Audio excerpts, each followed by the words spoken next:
April 1950, Pointe-à-la-Hache, Louisiana. The Plaquemines Parish, 40 miles south of New Orleans. The Mississippi River does not ask permission. It has been rising for 6 days, fed by snowmelt from the upper basin, pushing against the levees the way it has pushed against levees for 100 years. And the levees hold, or they do not hold. And the difference between those two outcomes is the difference between a town and a memory of a town. The levee south of Pointe-à-la-Hache held. The one 2 miles north did not. The water came in from the north at 3 in the morning on a Tuesday. Not fast, but not slow. The particular pace of water that has decided where it is going, and is going there regardless of what it finds in the way. By 6 in the morning, the main street was under 2 feet of water. By noon, it was 3 feet. By the time the parish sheriff organized evacuation trucks and drove them south on the river road, the road was impassable, and the trucks went back to Belle Chasse. The sheriff left the morning after the levee broke, promising to return with boats. He sent word when he could. Boats were coming. The boats were coming from New Orleans, requisitioned from the Coast Guard station at Algiers Point. They would arrive Thursday. It was Tuesday. 14 people remained in Pointe-à-la-Hache. Roy Rogers comes south from New Orleans on Wednesday morning. He has no particular reason to be in Louisiana except that he has been working his way east from Texas, where he finished a personal appearance in Houston 3 days ago. And the route he chose takes him through New Orleans because New Orleans is worth going through when you are in the region and have time. He has a truck, not Trigger. Trigger is in California, in his own stall, tended by the people who tend him when Roy Rogers is on the road without him. The truck is a 1948 Ford, dark green, the same truck he has been driving since he bought it from a dealership in Burbank in November of 1948. He hears about the flooding from a man at a filling station in Belle Chasse. The man is a Plaquemines Parish deputy sheriff who has been standing at the filling station for 40 minutes, waiting for the boats that are supposed to be coming from New Orleans and have not yet appeared. He is a large man in a wet uniform who is explaining the situation to the filling station owner in the particular tone of a man who has information he cannot act on. Roy Rogers listens. He says, "How many people are still in the town?" The deputy says, "We think 14, mostly older folks who wouldn't leave, and one family with a sick child who couldn't." Roy Rogers says, "Is the road passable by boat?" The deputy says, "The road is the river right now. You could float a barge down Main Street." Roy Rogers looks at his truck. He says, "Is there a boat anywhere around here?" There is a boat. It belongs to a man named Thibodaux, who runs a crawfish operation out of a shed behind his house and who has 2 aluminum flat-bottomed boats that he uses for his traps and that are currently in the shed because Thibodaux himself evacuated Monday night and is staying with his sister in West Wego. The deputy knows this because the deputy knows everything in Plaquemines Parish, the way parish deputies know everything. He also knows where Thibodaux keeps the key to the shed. Roy Rogers says, "Will Thibodaux mind?" The deputy considers this. He says, "Thibodaux would want those people out." Roy Rogers says, "Then let's go get the boat." The boat is 14 feet, aluminum, with a small outboard motor that has been running since 1946 and that requires 3 pulls to start, but starts reliably on the 3rd. Roy Rogers has used boats in his life the way he has used most things, not as his primary domain, but enough times to know what he is doing. He knows the 3rd pull. The deputy knows the river road and what it looks like under 3 feet of water, which is to say he knows where the road is even when the road has become an extension of the Mississippi. They go south. Pointe-à-la-Hache is not a large town. It has a general store, a post office, a Catholic church that has been here since 1870 and whose walls are 3 feet thick and whose floor is 6 inches underwater.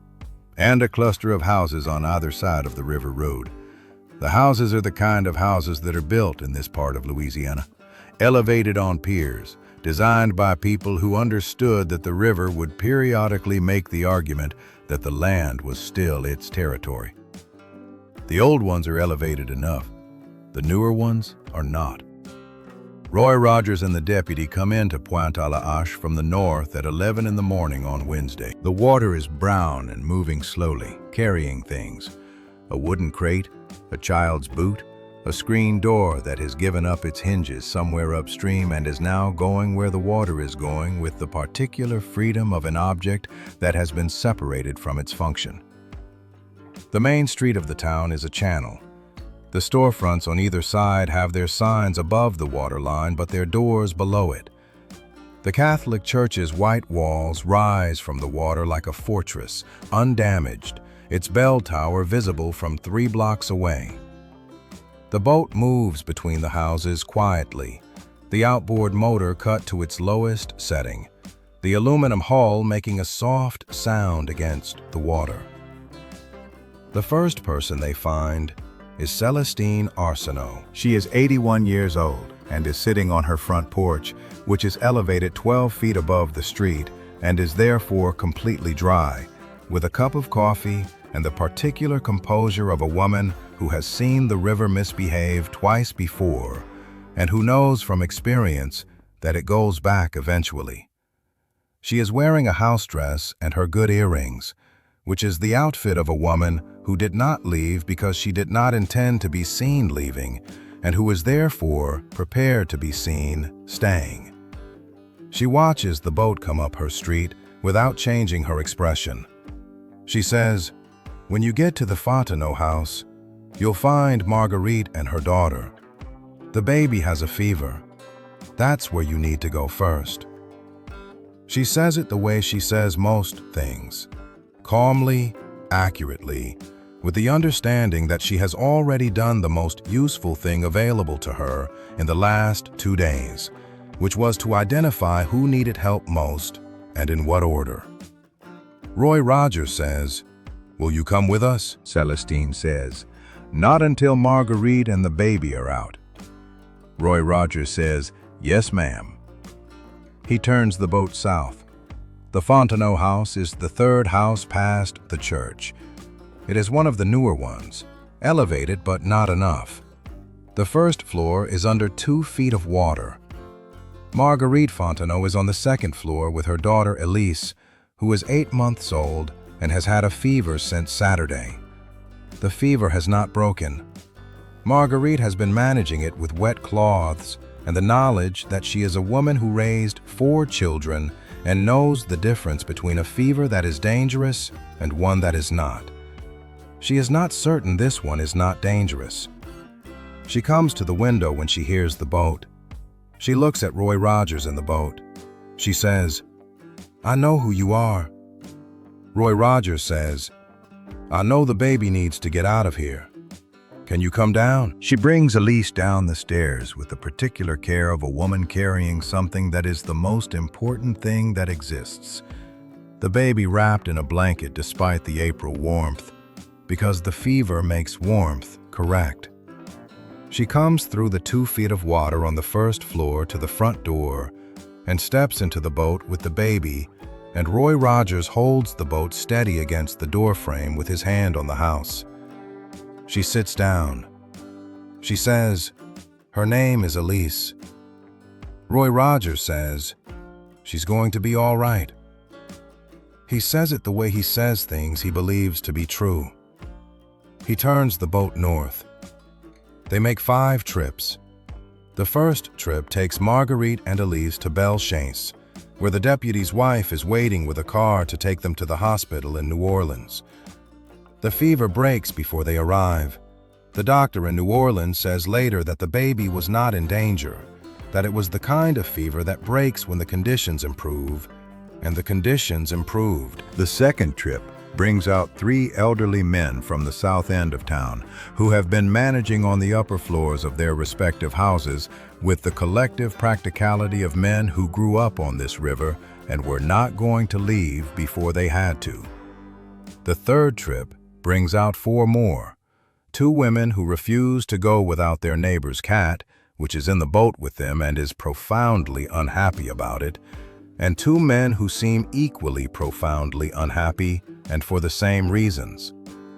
The fourth trip brings Celestine Arceneaux, who has finished her coffee and is ready.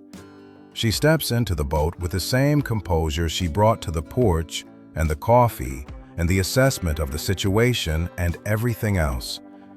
She is carrying a small bag, her rosary, her documents, and a photograph in a frame that she holds on her lap for the duration of the trip.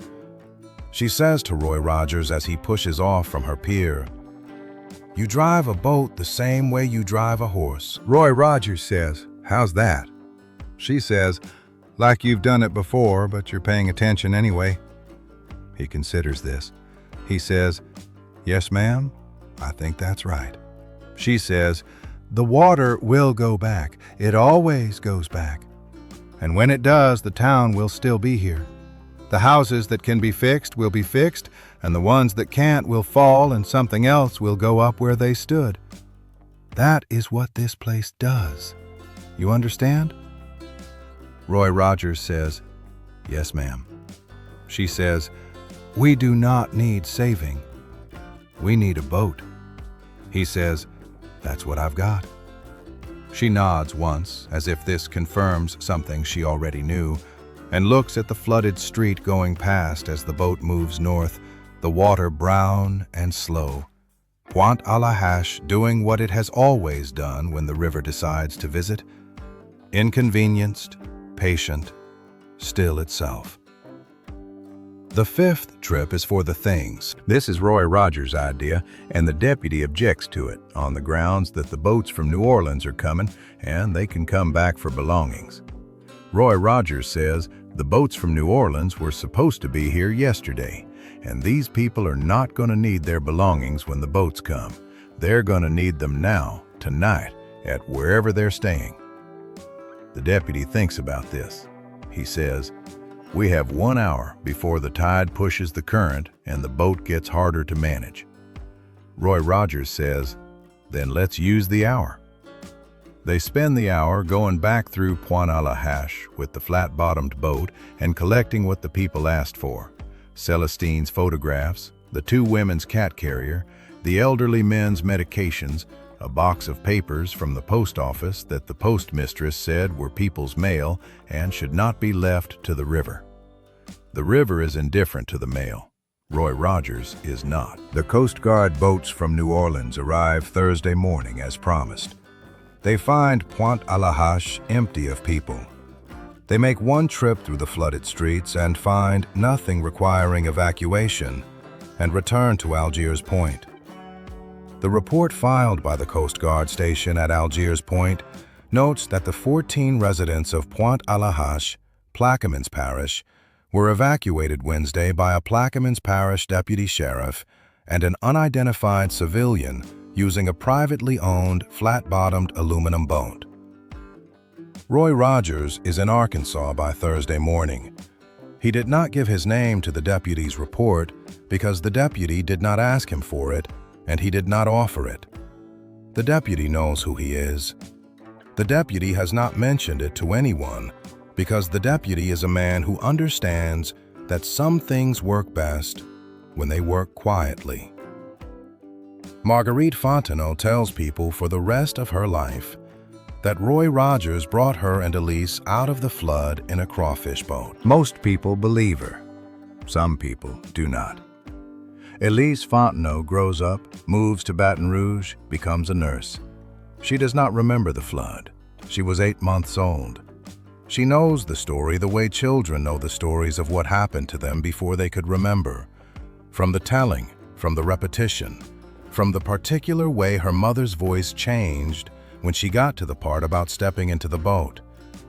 She has a photograph of Pointe-à-la-Hache on the wall of her office in Baton Rouge, taken from the river road before the flood.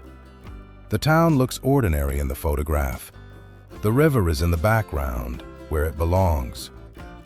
She has never met Roy Rogers. She has thought about that boat her whole life. If this story reached you, drop your state in the comments. Subscribe for a new King of the Cowboys story every day, because they still make men like him. You just have to know where to look.